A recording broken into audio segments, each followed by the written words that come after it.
ប្រតិបត្តិងាយណាស់ហើយដល់គោលការងារអស់នៅក្នុងប្រទេសកម្ពុជានេះនៅក្នុងភូមិខ្ញុំបានភូមិខ្ញុំ7ភូមិរៀបស្រុកវារាំងនៅក្នុងសាលារៀនពធរបស់យើងក្នុងនេះបាទសមាគមមួយហេងទូនេះសពរដ្ឋជនទាំងអស់ចិត្តឆ្ងាយបានមកចូលរួមជាសម្ភារៈជាបច្ច័យនោះបានមកទិញសម្ភារៈដូចជាមីនេះ9កេះរេខនោះ6 5យួរនេះណាមុខនេះ4-10គីឡូមុខនេះ14គីឡូនេះណានឹងលុយសពរដ្ឋជនចិត្តឆ្ងាយព្រមទាំងលុយបច្ច័យនៃសាក់សពរបស់បងប្អូនគ្រាន់នោះបងប្អូនចៅបានចូលរួមចំនួន27000ដែរអញ្ចឹងបច្ច័យទាំងអស់នេះបានយកមកចាត់ចែងទិញមីទិញត្រីខព្រមទាំងមុខនេះទាំងអស់ទាំង3មុខហ្នឹងអញ្ចឹងរបស់ទាំងអស់នេះក៏សូមជូនទៅដល់កងទ័ពជួរមុខទៀតណានឹងឲ្យព្រមទាំងជនភៀសឹកបាទតែលោកជំនៀសមកពីព្រំដែននោះតិចជួយស្ដាយនេះជាទឹកចិត្តសពរដ្ឋជនចិត្តឆ្ងាយដល់ការចូលរួមមកក្រុមការងារលោកបានចាត់ចែងជាសម្ភារៈតិចជួយចឹងផ្ញើតាមមួយប្រុសនេះដែលគាត់នាំយកទៅដល់ទីតាំងបាទខ្ញុំប្រកាសក្នុងនាមជួបមុខនៅលោកតានិយាយដែលសពរដ្ឋជនបានចូលមកអញ្ចឹងមានអីទេខ្ញុំបានសូមថ្លែងអំណរគុណដល់សពរដ្ឋជនទាំងអស់ដែលបានចូលរួមមកទិញជាសម្ភារៈជូនទៅដល់យុទ្ធជននៃការពារនៅព្រំដែនព្រមទាំងយុទ្ធជនភៀសឹកដែលជំនះមកពីព្រំដែននោះរងគ្រោះនោះដោយសារសៀមវាធ្វើបាបជ្រៀនពៀនទឹកដីយើងនឹងចឹងបងប្អូនទូទៅទាំងប្រទេសកម្ពុជានោះគឺមានវិជាជ្រះថ្លាគ្រប់គ្នាតិចជួយដើមខ្លះគេមានការលទ្ធភាពច្រើនហ្នឹងបើច្រើនទៅជូនផ្ដល់ទៅយុទ្ធជនការពារព្រំដែនចឹងខ្ញុំបាទនៅក្នុងភូមិនេះក៏បានតិចជួយចូលរួមសំបាទដើម្បីជួយទៅដល់មួយប្រុសការពារនៅ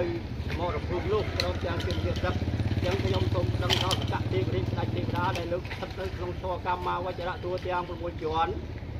មានឋានចាតមហារាជការតាមតង្សាជាមានទុតានុមានអ្នកតីបរណឹមសព្ទ័យនិងទេវតាស្ថិតនៅក្នុងឋានទួទាំង16ជាន់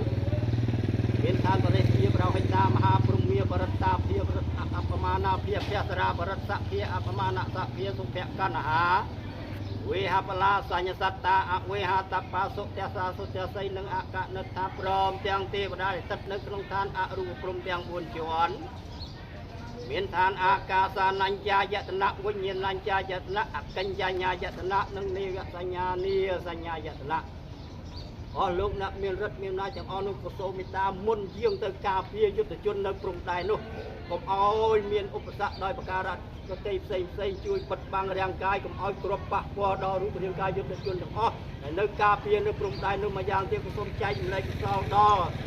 អ្នកដែលបានជៀសសឹកមកពីសមរភូមិនោះក៏សូមពពួកទេវតាទាំងអស់នេះតាមជួយថែរក្សាក្រុមគ្រួសារក្មួយប្រុសមួយស្រីបងប្រុសបងស្រីទាំងអស់នោះជួបតែទឹកដីសុខដីម្ដងមួយផ្នែកទៀតក៏សូមជូនកសលផលបុណ្យនៅមួយអ្នកបានដឹកនាំសម្ភារៈធ្វើដំណើរតាមផ្លូវសូមពពួកទេវតាទាំងអស់នោះជួយថែរក្សាតាមផ្លូវជួបតែទឹកដីសុខមួយក្តីចម្រើនមួយយ៉ាងទៀតក៏សូមជូនកសលដល់ក្មួយប្រុសបាទមួយទូចមួយហេងទាំងអស់ក្នុងក្រុមការងារនេះ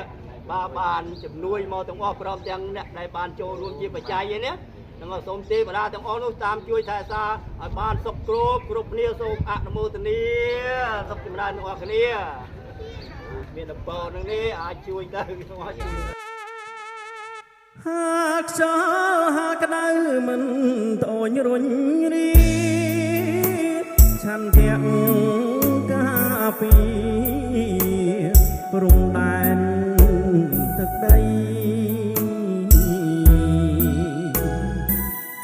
មិនខ្លាចនឿយហត់មិន